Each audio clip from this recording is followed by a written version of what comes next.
Hello, I'm Leila Sarangi. I'm with Campaign 2000 and Family Service Toronto. I'm one of the co-authors of the third annual Disability Poverty Report Card, and I'm here to share some of our findings with you.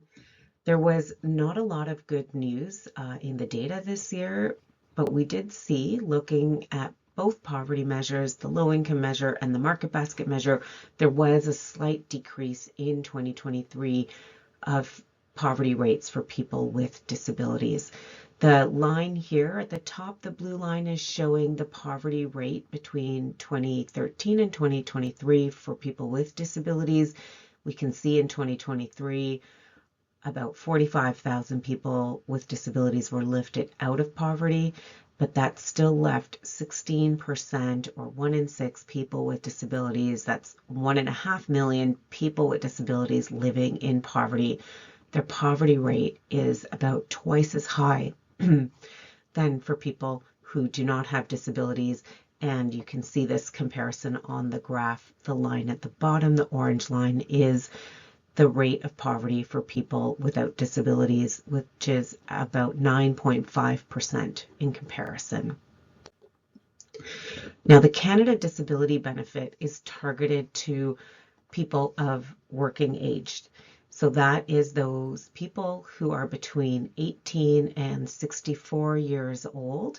And we found, when we looked at the market basket measure, that 890,000 people of working age who have disabilities were living in poverty. This bar graph shows the rate nationally. So that's the line on the bar lines on the far left, and then across the provinces.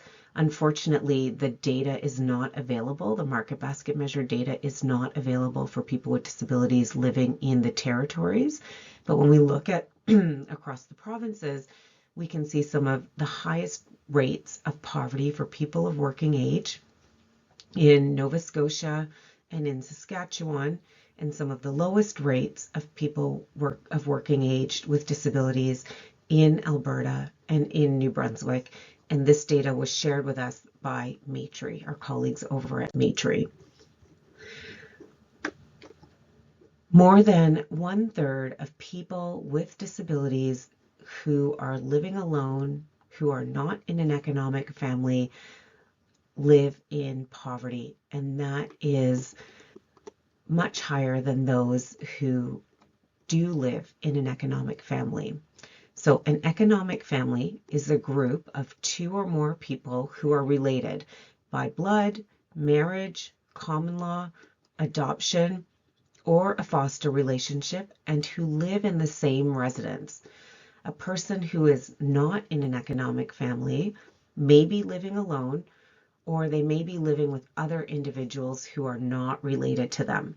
So that group of people who are living alone or with people who are not related to them tend to have much higher rates of poverty. More than 1/3 of them, their poverty rate is at 35%.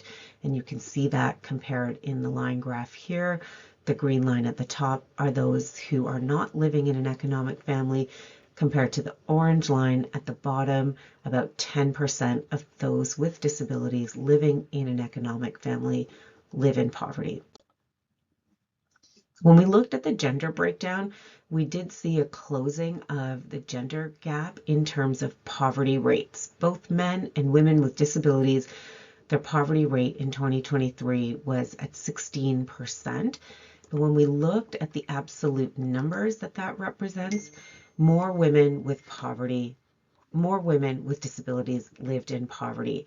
This number represents 826,000 women with disabilities living in poverty, compared to 650,000 men with disabilities living in poverty.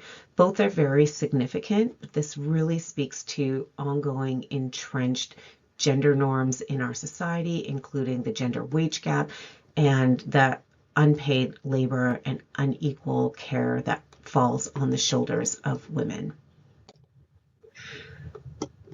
Now, the depth of poverty is another indicator that we look at that is very important to look at. We have been advocating for the federal government to be using this indicator as a measure of poverty reduction initiatives. It tells us how far away from the poverty line household or individual incomes are falling. This is called the low income gap ratio, and it's expressed as a percentage. So on average, in 2023, people with disabilities, their incomes were falling 30% below the low income measure. They needed an additional 30% of income to bring their incomes up just to the low income measure. This poverty gap, this gap has been steadily growing since 2020. This is a real concern. The deeper people fall into poverty, that means they have less money on an annual basis to meet, or monthly, daily basis to meet their basic needs, and it is much harder to get out of poverty. This really speaks to the structural nature of poverty and the widening inequality of poverty. As we see in poverty data, as poverty deepens for people who are living in poverty, wealth is also concentrating at the top. Part of the story that we look at too is labor market participation. And we found that barriers to the labor market for people with disabilities remain entrenched. The unemployment rate is stubbornly high for people with disabilities. It's 8.3% unemployment rate for people with disabilities compared to 5.7% for people who do not have disabilities. And when employed, people with disabilities earn less hourly wages than those who do not have disabilities. They earn on average $2.15 less than people with disabilities. So again, that wage gap is driving, and barriers to employment are driving poverty rates. We also looked at social assistance rates, which is the fallback program for people who are not employed or very precariously employed to the labor market. And across the provinces and territories, there is no program that lifts people up out of poverty.